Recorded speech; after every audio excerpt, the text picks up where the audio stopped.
कश्मीर पर गद्दार अलर्ट, बाजवा की सीक्रेट सलाह लीक।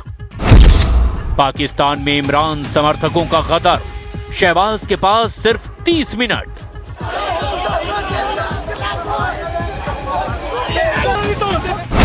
लाहौर से पेशावर तक पीटीआई का हल्ला बोल, इमरान की रिहाई की तारीख 27 सितंबर तय। 27 सितंबर याद रखना इंशाअल्लाह ताला। अभी प्रोपेगंडे शुरू होंगे। कुछ लोग कहेंगे कि सूबे के हालात खराब हैं। मुझे ये बताएं, इमरान खान साहब चाहिए? इमरान खान साहब चाहिए? इमरान खान साहब चाहिए?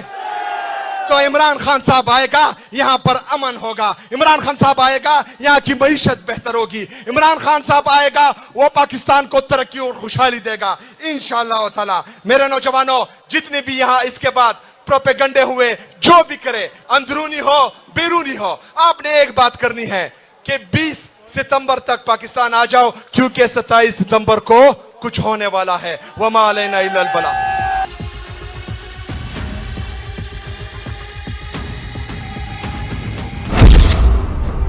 इमरान का डबल मोर्चा, शहबाज मुनीर की उड़ी नींद। पाकिस्तान एक साथ कई मोर्चों पर फंसा हुआ है। एक जगह दबाने की कोशिश होती है तो दूसरा मोर्चा खुल जाता है। फील्ड मार्शल आसिम मुनीर और पाकिस्तानी प्रधानमंत्री शहबाज शरीफ को जिस नए मोर्चे ने बेचैन कर रखा है, वो खोला है पाकिस्तान के पूर्व प्रधानमंत्री इमरान खान की पार्टी पीटीआई ने।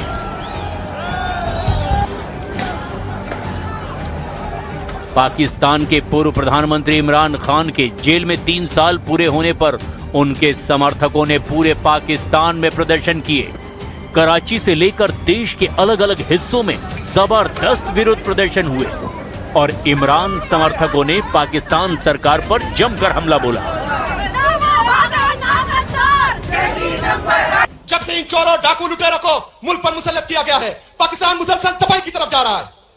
हमारी इकोनॉमी कोलैप्स कर गई है। हमारा एक्सपोर्ट तबाह बर्बाद है। हमारा इंपोर्ट तबाह बर्बाद है। किसान रो रहा है, खुदकुशी करने पर मजबूर है। हमारा नौजवान पाकिस्तान छोड़कर जा रहा है, पाकिस्तान छोड़ रहा है। पंजाब और सिंध प्रांत में पुलिस ने कार्रवाई करते हुए 100 से ज्यादा इमरान समर्थकों को गिरफ्तार किया। सबसे बड़ी रैली खैबर पख्तूनख्वा की राजधानी पेशावर में आयोजित की गई, जहां इमरान खान की पार्टी पाकिस्तान तहरीक-ए-इंसाफ की सरकार है। खैबर पख्तूनख्वा के सीएम सोहेल अफरीदी ने पाकिस्तान के शहबाज सरकार के खिलाफ जमकर हमला बोला। सोहेल अफरीदी ने कहा कि आज पख्तून रो रहा है, आज बलोच रो रहा है, कश्मीरी भी रो रहा है और पंजाबी भी शहीद हो रहा है। आज कश्मीर में हमारे भाई बहन सड़कों पर निकले हैं, उन पर भी गोलियां चलाई जा रही है। मेरे पाकिस्तानियों, ये खूनी दरिंदे बन चुके हैं। इनके लिए खून इतना सस्ता हो चुका है कि ये मासूम लोगों को मार देते हैं और इन्हें शर्म नहीं आती। इन लोगों को आपकी कोई फिक्र नहीं, क्योंकि IMF रिपोर्ट करता है कि इन चोरों डाकुओं ने 5300 अरब रुपए की करप्शन की है। 5300 अरब रुपए की करप्शन जो आपका पैसा है, लेकिन किसी को कोई फर्क नहीं पड़ता। इमरान खान की पार्टी ने शहबाज सरकार को 27 सितंबर तक का अल्टीमेटम दे दिया है। पीटीआई नेता और खैबर के सीएम सोहेल अफरीदी ने कहा कि अगर 27 सितंबर तक इमरान खान को रिहा नहीं किया गया तो इस्लामाबाद मार्च होगा। एक बंदे को फर्क पड़ता था, एक बंदे को फर्क पड़ता है, वो अडियाला जेल में है। वो मेरा, आपका, पूरी पाकिस्तानी कौम का इंतजार कर रहा है कि ये कौम मेरा मुकदमा लड़ेगी, ये कौम मुझे इंसाफ देगी। तो मेरे पाकिस्तानियों, तैयार हो।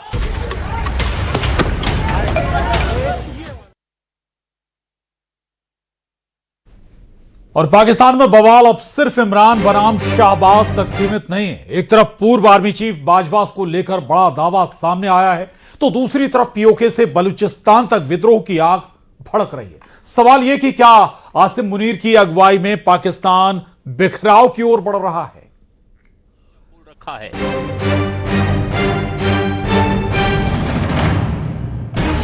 एक और इमरान की पार्टी ने शहबाज सरकार के खिलाफ सड़क पर मोर्चा खोल रखा है। दूसरी ओर पाकिस्तान के पत्रकार मोहित पीरजादा ने एक बहुत बड़ा दावा कर दिया है। दावा यह है कि इमरान खान ने अगस्त 2022 में बताया था कि जनरल कमर जावेद बाजवा ने असीम मुनीर पर उन्हें सलाह दी थी। सलाह ये थी कि इमरान खान असीम मुनीर को आर्मी चीफ ना बनने दें। बाजवा ने कहा था कि असीम मुनीर मानसिक रूप से अस्थिर है और असीम मुनीर पाकिस्तान को नुकसान पहुंचा सकता है। एक बहुत ही सिंपल चीज़ मैं बता देता हूँ कि अगस्त में, मेरा ख्याल है 2022 में बनी गाला में एक मीटिंग हुई थी जिसमें मैं भी था, मोहम्मद मालिक भी थे, उसमें काशिफ भी थे, उसमें महर भी थी, उसमें हबीब अकरम भी थे, उसमें और भी बहुत से लोग थे, 10 थे पूरे के पूरे। तो वहाँ पर मोहम्मद मालिक साहब ने एक डिस्कशन इनिशिएट की थी बुशरा बीबी के हवाले से और आसिम मुनीर साहब के हवाले से। तो आगे से इमरान खान ने बातें करते करते एक बात ये भी कही कि जनरल बाजवा हमें ये कहते थे, जनरल बाजवा ने मुझे ये कहा कि आसिम मुनीर को आर्मी चीफ नहीं होना चाहिए, इसलिए कि आसिम मुनीर जहनी तौर पे स्टेबल नहीं है, इसलिए कि ये इमोशनली डिस्टर्ब्ड है और ये अजीब अजीब बातें करता है, आर्मी चीफ बन जाएगा तो बहुत ही ज़्यादा टर्बुलेंस हो जाएगी। बिल्कुल सही। अब ये जनरल बाजवा से पूछा आपने, कभी जनरल बाजवा से पूछे ना कि क्या आपने कभी आसिम मुनीर के बारे में ऐसी बात की थी, और बात तो बिल्कुल सही साबित हुई है। इसका मतलब है कि जनरल बाजवा ने अगर इस किस्म की प्रोफेशनल बात की थी अपने प्राइम मिनिस्टर से तो उन्होंने बात तो बिल्कुल सही की थी। इस वक्त पाकिस्तान के अंदर जो हैजान और डिस्टर्बेंस है वो सैयद आसिम मुनीर तमगा इम्तियाज मिलिट्री के जहनी हैजान का अक्कास भी है बहुत हद तक। अभी इतना ही, फिर आपसे मुलाकात होती। पाकिस्तान में जनरल वर्सेस जनरल का युद्ध, मुनीर पर बाजवा का गदर अलर्ट, मार्शल मुनीर की कमजोर नस का पर्दाफाश। मुनीर फंसा देगा, इमरान खान को पता था। इमरान का मुनीर ब्लंडर पाकिस्तान तोड़ रहा है।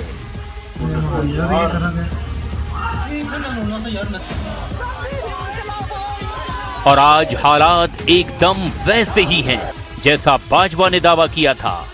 कुल 4 सूबों का पाकिस्तान सुलग रहा है। बलूचिस्तान से सिंध तक, लाहौर से गिलगिट बाल्टिस्तान तक विद्रोह उबल रहा है।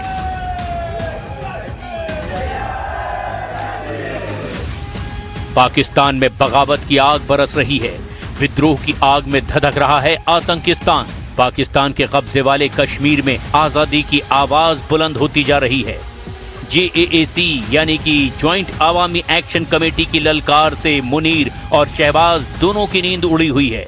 कश्मीरियों की आवाज को सेना के बूट के नीचे दबाया जाता है तो बलूचिस्तान में धमाके हो जाते हैं। खैबर में तहरीके तालिबान के लड़ाके पाकिस्तानी फौज को पीट रहे हैं तो बलूचिस्तान में बलोच विद्रोहियों ने मुनीर आर्मी की नाक में दम कर रखा है। खैबर में विद्रोह को दबाने की कोशिश होती है तो अफगान बॉर्डर पर पाकिस्तानी फौज धमाकों से दहल जाती है। यानी विद्रोह की आग सिर्फ POK में ही नहीं सुलग रही, पूरा पाकिस्तान इस वक्त जल रहा है, जिससे पाकिस्तान के प्रधानमंत्री शहबाज शरीफ और फील्ड मार्शल की नींद उड़ी हुई है। हालांकि ये भी सच है कि पिछले 2 महीने से भी ज्यादा वक्त से POK में गदर मचा हुआ है। 5 अगस्त यही वो तारीख है जिस दिन जम्मू कश्मीर से 7 साल पहले धारा 370 को हटाया गया था।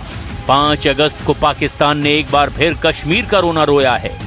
POK में पाकिस्तान सरकार ने प्रोपेगेंडा फैलाने की कोशिश की है। प्रोपेगेंडा तो फेल हुआ ही। पाकिस्तान के कब्जे वाले कश्मीर में पाकिस्तानी सरकार के खिलाफ ही जगह जगह जमकर प्रदर्शन हुए।